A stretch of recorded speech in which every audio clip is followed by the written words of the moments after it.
અમદાવાદમાં ઉનાળાની સિઝનમાં કેરી બજારમાં તેજી જોવા મળી છે। કેસર કેરીની આવક સામે માંગમાં વધારો જોવા મળ્યો છે। 10 કિલો કેસર કેરીનો ભાવ 1200 થી 1700 રૂપિયા બોલાયો છે। શહેરના ગુરુકુળમાં તાલાલાના ખેડૂતોએ સ્ટોલ લગાવ્યો। ખેડૂતો સીધા જ ગ્રાહકોને કેરીનું વેચાણ કરી રહ્યા છે। अब जुओ हवे उनाळानो आ समय छे अने त्यारे केरी वधारे खवाती होय छे त्यारे केसर केरीनी मांग वधु जोवा मळी छे। गुरुकुळमां तालालाना खेडूतोए स्टॉल लगाव्या छे। खेडूतो सीधा ज ग्राहकोने हवे केरीनुं वेचाण करी रह्या छे। केसर केरीनी आवक सामे मांगमां वधारो जोवा मळ्यो छे अने अमदावादमां वधु केरी वेचाई रही छे।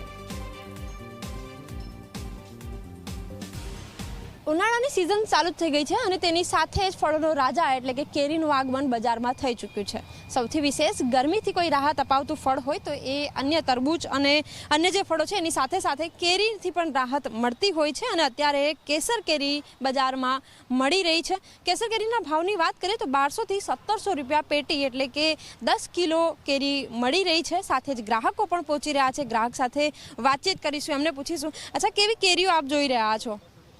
અમે કેસર કેરી જઈ રહ્યા છીએ અને ફળ ઘણું સારું છે અને ખેડૂતને ડાયરેક્ટ ફાયદો થાય એવું અમે સમજીએ તો અમે ડાયરેક્ટ અહીંયાથી જ લઈએ છીએ, મંડીમાં જતા નથી। જ્યાં જ્યાં ખેડૂતનો સ્ટોલ લાગે તો ત્યાંથી અમે કેરી લેવાનું પસંદ કરીએ છીએ। કેટલી કેરી લીધી અને શું ભાવ મળી રહ્યો છે તમને? મેં અત્યારે 5 કિલો લીધી છે અને મને મારા ખ્યાલથી 150 રૂપિયા જેવો અંદાજ થાય। 750 મને પેટી આપી એટલે અત્યારની નવી સિઝન છે એટલે ભાવ બરાબર છે, રિઝનેબલ છે। ફળમાં કહો, અનાજમાં કહો, કઠોળમાં કહો કે ફળમાં કહો, અત્યાર સુધીમાં મંડીવાળા જ કમાયા છે। મોટી મોટી માર્કેટો લઈને બેઠા હોય એ દલાલો જ કમાય છે। ખેડૂતની પાક તો એક નજીવા બાબતે જાય છે, માટે ખેડૂતને જ ડાયરેક્ટ ફાયદો થવો જોઈએ। જે લોકો એસીમાં બેઠા બેઠા ધંધો કરે છે એમને ફાયદો ના થવો જોઈએ। બિલકુલ, આ જગ્યા કે જે ગુરુકુળમાં આવેલી છે ત્યાં એ જગ્યાની વિશેષતા એ છે કે અહીં ખેડૂત પોતે ગ્રાહકોને સીધા કેરીનું વેચાણ કરી રહ્યા છે। તલાલાથી આવેલા ખેડૂતો કે જેઓ સીધા સ્ટોલ લગાવી રહ્યા છે અને ગ્રાહકોના સંપર્કમાં આવીને કેરીઓનું વેચાણ કરી રહ્યા છે। કેમેરામેન ઉમેશ પરમાર સાથે સપના શર્મા, ઝી 24 કલાક, અમદાવાદ।